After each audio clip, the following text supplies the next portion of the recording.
even in this space right now, and that's primordial awareness. And that's, you don't have to buy that, and I'm not selling that, but it's interesting, you can try it out and see what you think.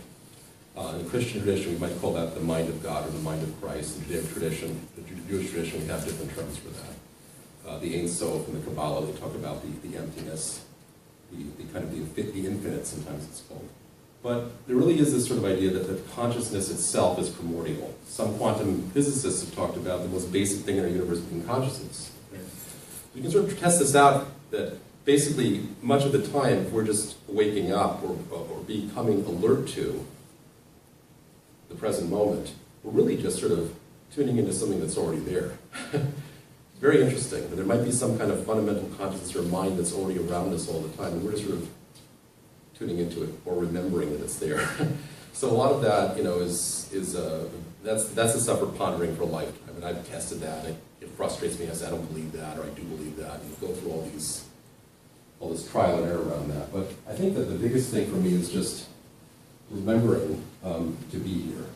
And that goes back to that book, you know, Be Here Now. You know, it was a big thing in the '60s and still kind of sells pretty well. The only reliable technology is mindfulness. That's the only thing, because other things will go out on us. The power's going to go out, right? Or the computer's not going to work. So I wanted to talk about mindfulness for that reason, because I am in a situation where I want to convince myself that I can be present when I'm up here doing all this stuff. And you know, it's hard, right? It's really difficult. Like people think I can text and drive. The students really think because I'm a better driver than that guy. I can't, you know, you can't drive as well as I can. I can drive, and I can do this thing. I got this, right? We know that the tests show that people are more or less drunk when you're texting and drunk. Okay. I have this for me. It was a question I thought was a practical one. How much of the time when we're up here texting while teaching, is it similar to texting while driving? To what degree are we actually tuning into our classes?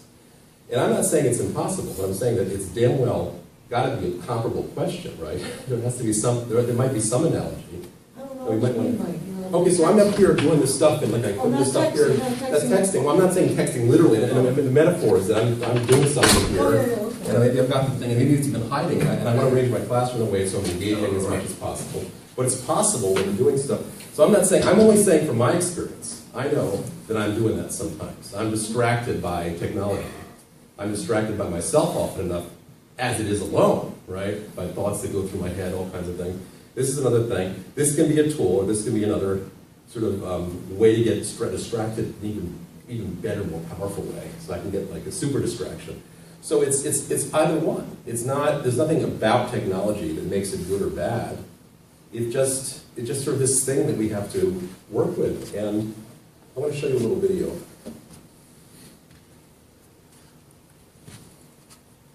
So, you know, I've had days where I'm not logging in at all. James Schlater doesn't almost ever log into my comment, ever. There might be a rule against that. He might be getting into trouble. I don't know, you know. I wanted to have the conference to talk about that because I don't think we should be penalizing any instructor who makes that decision. So you've got to get, in California, they said every instructor's going to get on Blackboard. You have to be on Blackboard or you're going to get fired. It's like a revolt, you know. I have a professor that doesn't even use an email. Right? Because it's that kind of thing that's out there. So I don't think we should penalize the you know, what he says, the cave people, whatever we call them, you know. What people? The cave people was the thing. It's like, you know, colleagues against virtually everything, right? Because it's one of those things, you know. But I'm thinking about this. I've had those days I didn't log in, and I had eye contact with 90% of my students.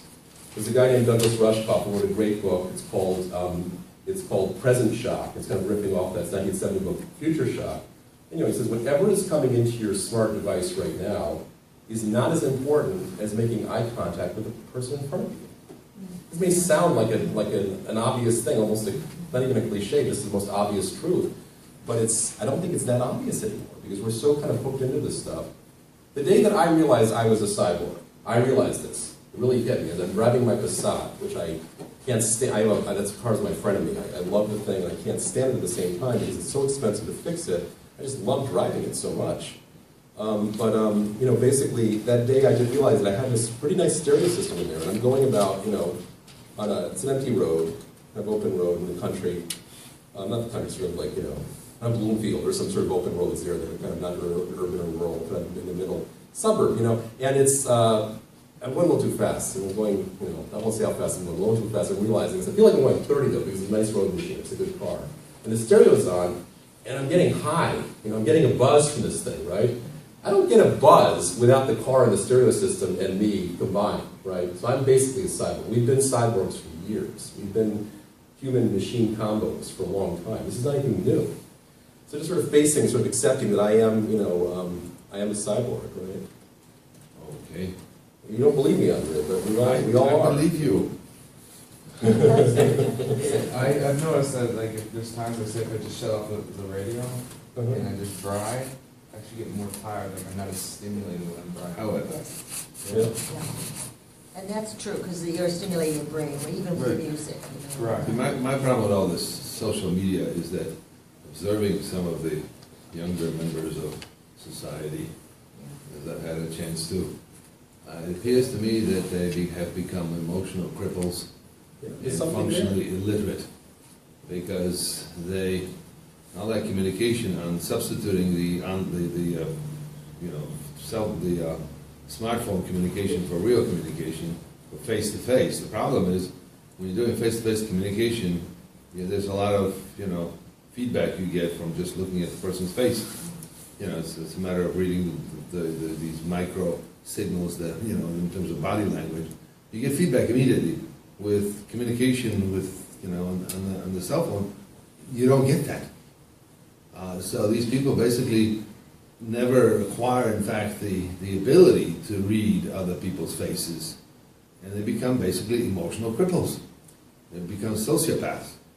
That's one. And the second thing is that also I found out that sending somebody an email or a message that is more than, whatever it is, 140 or 240 characters, I've realized that they never go past that 140th character. They don't read any longer emails, so they're functionally illiterate. So, and this is over and over. I have to deal with a bunch of people like that in all kinds of situations. The problem is, I found out that, in fact, it's impossible to communicate with them. But you say impossible. I think that's kind of the question in a way. So I'm asking this question. I'm having this workshop today because I want to talk about this. Certainly, the conference initially, again, as I said, the whole pretext of this thing is technology. We're not really here. We're here to talk to each other as colleagues. We don't have any chance to do it largely because we are now prisoners of technology as opposed to masters of it. This is not a tool anymore. This has become the master. That kind of thing. So I'm in a funny spot. I'm using Internet Explorer, which I never use. Steve, I'm going to start the presentation. I'm just going to ask you up front. Yeah. You use Google presentations a little bit, or No. It's funny because I'm in a browser I never use, and I might just switch to a different browser. But it's at a funny moment when we dismiss this thing. Oh, here we go. See, it was covered up by a little box that said I'm using the wrong browser, and that's why I couldn't see it. Okay. Okay, so yeah, this is an idea that I think we're with. I want to see. Do we have a volume control on the left side of the little speaker, little stereo setup there, the interface? You could just make sure that it's set for rock and roll level. We're going to have some real howling here. Just check that thing down there. Just gives a little control. I like that camera. That's cute. When the sound comes up, just mess with it until it gets loud. Any one of those knobs. That's why it's not playing it until it works. Just can switch to the next thing. That's fine. Okay. So do you guys know Louis C.K. at all, the comedian? Nah, never heard of him. See, because here's the thing. Louis C.K. says just take it away. Don't let him have it. Now, I don't think he's being a little extreme. He's talking about smartphones. Okay? He says, why he won't let his daughter have a smartphone? He's going to explain this. Okay. I'm not going to take that extreme approach, but I wanted to start off with that. Could you just go to the next slide? And just this kind of thing. That's just that's the blur. That's the app for the thing. You're already here, so you don't need that anymore. The next one. Okay. I just stop for a second before you click the link. I love this. This is a show Louis, which is sort of like his kind of version of Seinfeld, except it's just sort of like hardcore. This is a guy who really doesn't have a universe except for the secular world we live in, which is where it's the pizza, sex, the nuts and bolts, materialist sort of world. And he's a very lonely man, and this sort of just captures his face, like his whole soul in a way, his whole frame of mind. And I think maybe he thinks there's a mystery out there, but he never talks about that. So you think that there's sort of sadness that's very pervasive, very honest though. That's the one thing about the guy. He's an incredibly honest comedian. That I love about him. I just sort of captures, like he's on the show, this kind of this guy, just this ordinary slob walking around. But then there's that song, right? Maybe God's like one of us, just as sloppy as one of us. So maybe God's face looks like a Lucy K. Can we just click on the link, the bit.ly? Some parents really struggle with, like, all the other kids have the terrible things, so my kid has to. Yeah, let your kid go and be a better example to the kids. She doesn't, just because the other stupid kids have phones, doesn't mean that, okay, well, my kid has to be stupid, otherwise she'll feel weird. Right. I think these things are toxic. Especially for kids. It's just this thing. It's bad. And they don't look at people when they talk to them, and they don't build the empathy. Kids are mean, and it's because they're trying it out. They look at a kid and they go, "You're fat." And then they see the kid's face scrunch up and they go, "Ooh, that doesn't feel good to make a person do that." Right. But they got to start with doing the mean thing. But when they write "you're fat," then they just go, that was fun. I like that. So, that tasted good. Yeah, exactly. The thing is, you need to build an ability to just be yourself and not be doing something. That's what the phones are taking away. Yes. Is the ability to just sit there, like this. That's being a person, right? Yes. No one can, you gotta check. Because, underneath everything in your life, there's that thing, that empty, forever empty. You know what I'm talking about? Yes. Yes, just like that knowledge that it's all for nothing and you're alone. It's down there. And sometimes when things clear away, you're not watching it, you're in your car, and you start going, oh no, here comes that I'm alone, like it starts to visit on you. Just this sadness. Yes. Life is tremendously sad just by, being in it. And so you're driving, and then you go, that's why we text and drive. I look around, pretty much 100% of people driving are texting. Yes. And they're killing, everybody's murdering each other with their cars. Yes. But people are willing to risk taking a life and ruining their own because they don't want to be alone for a second. Because it's so hard. I was in my car one time, and Bruce Springsteen's song comes on. And it made me really sense, like Jungle, what's this one, Jungle Land. This one where he goes, and he sounds far away. That's half of them. Yeah, a lot of them. No, he goes, and it's really far away sounding. Can you do it with the reverb? Can you do it? No, they're not doing it. I'll try that. So,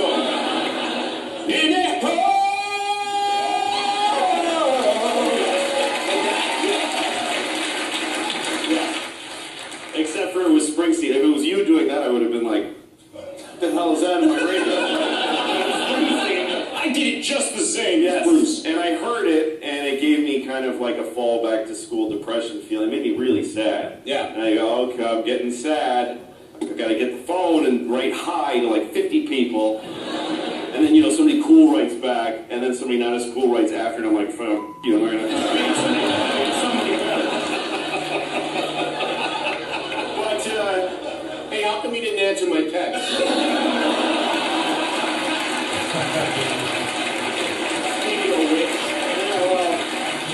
Because he wrote first, that's fine. So, anyway, I started to get that sad feeling. I was reaching for the phone, and I said, you know what, don't.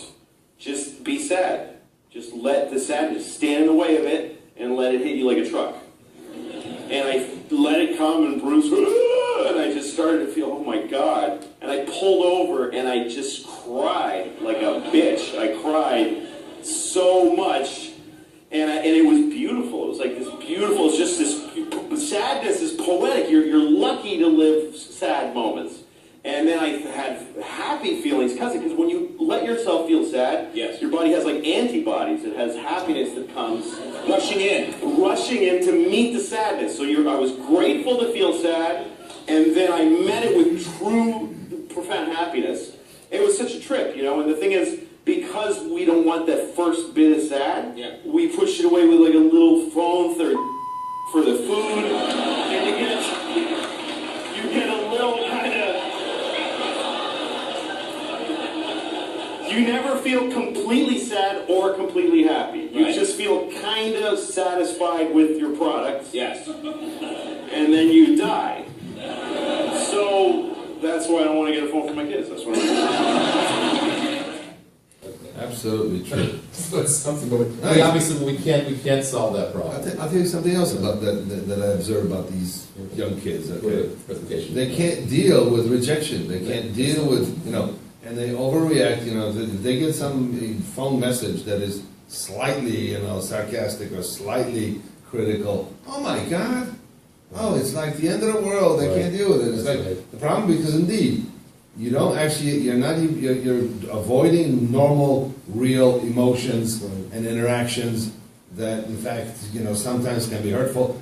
You don't learn disappointment because you're always constantly looking for positive feedback from your friends. You unfriend the ones that tell you you suck. Right. I mean, it's an unreal world, and these people are emotionally crippled and mentally deficient. I think this is what we are dealing with this kind of crisis, and I think I will define it as a crisis. I think that we're in the midst of this. It's really hard to kind of step back and see it, but I think it's something that's really happening. And again, having been the early adopter of the technology, and I was the guy who brought all of Apple's marketing campaign. This is my magic device. Whatever. I didn't really buy it, but I guess I did. And then I had that moment, my daughter's home in the house. So, that's the backdrop to my talking to Adrian and Diane about doing the whole conference. That it came down to this question. Well, it can't be this either or thing. We're going to market this as a this versus that because that's just fight. The school fight in the playground that sells. People are going to come to the thing, so we're going to get people here. But really, we're trying to talk about we are stuck with this thing, and regardless of what's in front of us, we have technology. But the point is that I'm not saying we're stuck with it moment to moment. I'm saying we can't go back in time into a different time, and the students can't either. It's a reality. And we just have to kind of help our students make choices. I think that's a big deal. Aristotle's medium. It is this thing. So everything in moderation. Aristotle talks about the golden mean that you have deficiency on the one hand and excess, and that's not ethical relativism. It means every situation demands that sensitivity and that kind of, frankly, mindfulness, paying attention to things and making those calls. And that's a human call to make. So when he talks about kind of the sadness hitting me like a truck, well, that's what happens in meditation. This is the best sort of thing. He's basically talking about the meditation experience, which, by the way, is one of the most boring things you could ever do in your life. Sometimes meditation is probably going to take the cake for boring. So I don't want to recommend this to anybody who sort of, can't face being bored. I hate being bored, but that's part of the reason why I meditate. So you just look at this for a second. That this is just stay there for just a second. Go back there actually. Let's go. You don't have to overlay. So this is just a guy. He's the editor of the Shambhala Sun, which is a Buddhist magazine. So I just pulled this off of his website because it's just I can't think of a simpler way to present this thing.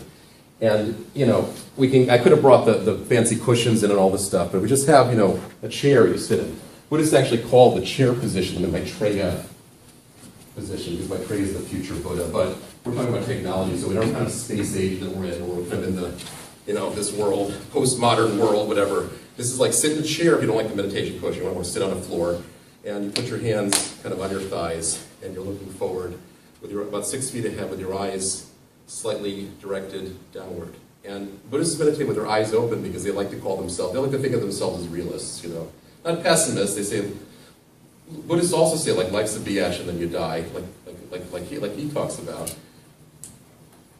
But they say they're not pessimists. We're realists. You can't avoid death and taxes. Death is going to happen. These things are very real.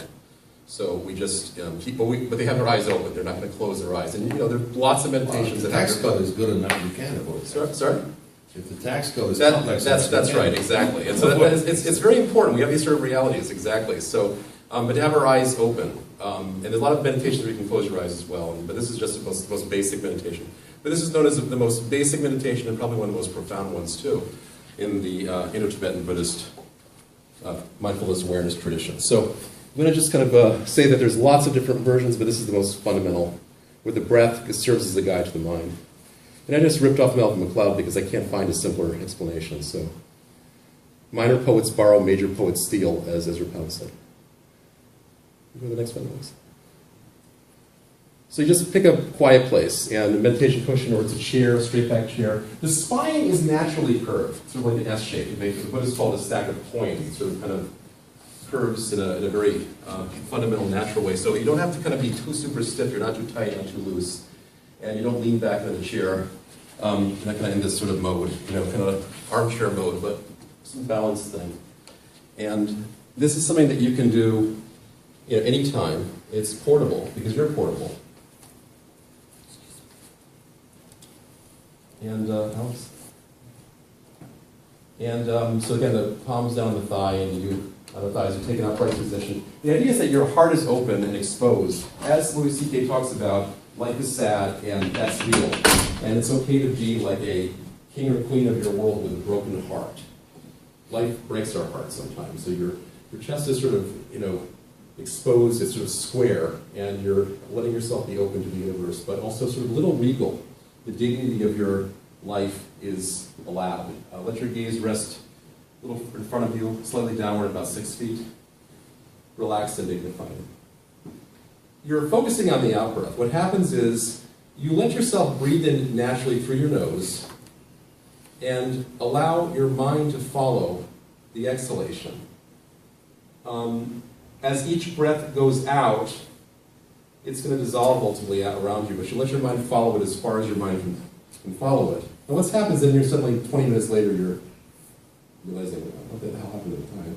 Because the mind will start to think about that guy you didn't like from 7th grade who stole your whatever, or the hot whoever next door or whatever, and you're thinking about, beating somebody up or killing somebody. I don't think about these things on a daily basis, but thoughts cross from your mind, and Buddha said that the thoughts themselves are going to happen, and that's okay. I want to think about stealing his lunch money instead, maybe, or maybe I'm going to think about the stupid thing that my dog brought down the stairs, or our minds are always doing these dumb things, but they're not inherently anything, they're just mind stuff. And so you kind of allow yourself to follow the breaths, but if you go to the next slide, Alex. So when you have the thought, you realize where you are again, because you can go for a long time and not realize. It's really kind of interesting to watch yourself drift off, and, oh, wait a second, and you just lightly touch the thought with the word thinking, labeling. And then you return to the out-breath. This is the practice. So what that allows you to do is not judging them as good or bad. You're not thinking, damn, that's I'm a terrible person. I thought about actually hurting that person who, beat up my dad. Okay, somebody did, and really not. Or I have a thought about, boy, gee, I would really like that new whatever device. And it's not good or bad, just gently. The whole practice is, I was amazed at how much this is about gentleness. Being gentle and kind to yourself, and very soft. And they call that in the Tibetan Buddhist tradition warriorship. Being a spiritual warrior is about being gentle with yourself. And that's the foundation for being a strong person. So again, that's bring your attention back to the breath, whenever you thinking, and then remind yourself of your posture. Your in-breath happens naturally through the nose. You're focusing on the out-breath. Next one. And so then basically the idea is you're supposed to bring this into the post-meditation experience, hence the subject of the workshop in the classroom. This is certainly something in the most basic way that I mentioned before, this other idea of this primordial awareness, which is sort of pervades everywhere. That's a little bit taking this to the next level, if you can just sort of recognize that even this is just a technique. This is a technology, once again, right? This is a tool. This is even a template on top of what's already here. This is an extra thing. This is like Windows on top of DOS, on top of the machine code. This practice is still an extra thing. It's not the most primordial practice. The most primordial practice is being present to that awareness and just being here, and your mind rests in this primordial awareness. That's something to test that over a longer period of time. That's harder to convince yourself. That's a longer step. This is a very basic thing that can happen, and then maybe that can kind of dissolve into that other practice that's more basic over time. Do you mean with the primordial when you're sitting there and like this fantastic idea comes into your head? Well, that's just happening all the time anyway. That's going to keep happening. The primordial awareness is sort of this idea there's something here before we even get here that's conscious. And that's not the focus of this practice. That practice might lead to the awareness that there is some other thing What here. are you talking about? Primordial spirit or? They call it different things, right? And I'm suggesting that this can't be complete nonsense. I think there's something to that stuff, okay? But again, that's my subjective view, and I'm not preaching here. I'm saying that this is more of a technical thing. This can bring calmness to your life. This can bring, improved, sort of health. Supposedly, there's some health claims. I'm not going to make them here, but the idea is that maybe we take the basic. The basic kind of presence awareness, the basic mindfulness, okay, of the breath. You can extend that to mindfulness of this situation. Log off the whole computer right now, just totally. like, if it were my computer, I'd say do a hard reboot, but that's not going to be happy with it. Those guys won't be happy with that. So let's just completely just go down. The start, you know how Microsoft says, turn the computer off with a start button? That's Microsoft. Doesn't make any sense. Go to start and just shut the whole, log it off. We're totally done. Okay. So the concept is that then, you know, it's time to do that sometimes and shut off the technology. And I wanted to show you a video, so I needed technology, right? I had to make a choice. That's all that it was. I could have imitated that guy, but I'm not as funny as he is. So that is why I chose to kind of put Louis C.K. in there, because he's been my, you know, he's my stand-in. Like, he gets to be funny, and then I get to jump in, or whatever. Or maybe I can mime and do him or something. But the point is, we have all these different options. That's how I want to think about that. This is maybe Louis C.K. might be that thought that I have, right? And it's a good thought, a bad thought, whatever I'm labeling it. The point is that it's something that you make a decision at one point, and the premise of this is that the more that you're doing mindfulness practice, we can't prove this scientifically or deductively. The idea is the more likely it is, and those choices will be sound choices. That's the basis of this. I cannot engage in some kind of proof here with that. It's just my experience, and I trust myself more as a teacher based on the idea that some of these choices are rooted in some awareness practice of some kind. That's sort of what that's about. So I don't have anything else to say at the moment, except that I'm putting it out there. Andre, you look provoked. Well, no, the thing is that to me it's all very simple. Okay, the problem is when people over-rely on a particular form of communication. Of anything, right? A particular form of interaction, a particular form of thinking, a particular form of learning. I can over-rely on meditation. So that's why I can rely on this thing too it's much. Absolutely essential. So on the one hand, the social media stuff is a great tool for keeping, you know, together, or keeping contact with your friends. It's a great tool for discovering a lot of things. It's a great tool for, indeed, you want to find a restaurant here somewhere. I mean, there's a lot of terrific tools there, okay? And you should use them for those purposes. But if that is where your whole life is, you are going to wind up mentally deficient and emotionally crippled. That's why, in fact, our role as educators is to give people, to in fact force them to in fact think in other modes as well, to learn in other modes, so that they understand that sometimes, because one of the things that, particularly with young people, you know, they're not even aware of the power of their brain. They think that it's just, oh, I can't do this. Like hell you can. Right. All you need to do is spend a little more than 10 seconds on it, and guess what? You'll be able to get it. And that is exactly the thing that we need to prove to them. Have them discover the power of their own brain, that they can in fact solve extremely complex problems if they really put their minds to it. Right. But with this media, they'll never get there. But I guess I'm trying to say that the fundamental, I'm saying that we have a more basic technology, and there's nothing wrong with this. I have a problem if they're not using the basic technology and they're using this other technology. Right, exactly. If they're using the basic technology, I want them to use the technology, because then they're more likely to do so responsibly, and that causes more problems for you guys also, because that's almost guaranteed to happen if we don't have that mindfulness. Friend? Well, one of the things too that being in psychology, of course, is that we're all tremendously shaped by these. It's not only that we're just using them, we're actually being shaped by them. Yep. And the fact that we're talking about this more current technology, but as everybody realized that when the print came out, when people had to learn to read and write, that shaped them horribly, in many ways horribly. Yes. It isolated them from their environment. When you're with people who have an oral tradition like I am, it's a marvelous tradition, and most of that was lost, of course. Mm-hmm. So that all the way through humans' experiences, they have been shaped. And again, we say that the print technology did not do some real damage to personality. I think it did. You know, Well, that's the where the telephony assembly did. line comes from. That's what you realize when you teach a child to read. First of all, as Montessori did, you have to train them to go left to right, don't you? It has to be everything sequential, everything limited. These little black marks mean a life to them. And to us, we're all academics. Right. So we have already been shaped horribly in many ways Significantly. by our technology. And before Yeah, well, telephony had a huge impact. We think this is a big deal. All the stuff we're experiencing right now, sure, it's a total revolution. I assume the the internet has changed the world more than anything else that's ever happened. That's straight human history. It's true. But just as we saw what Jeff Gordon did with the songs, that you think that this is where this starts. We have to kind of disabuse ourselves of that fallacy. That's not where it starts. It's starting back. Is it starting back with Gutenberg? Is it starting back earlier? We can go further back and further back. Technology is as basic as being a human being and having opposable thumbs, you know, Yeah, and having find a primitive, tools. having But there are some tools constants, that, you know, there kill are some something. constants which we should not lose sight of. We're still, you know, animals, we're still human beings, there are some aspects, so the point is that technology does shape us, but at the same time, it's kind of riding on us, using the same basic material.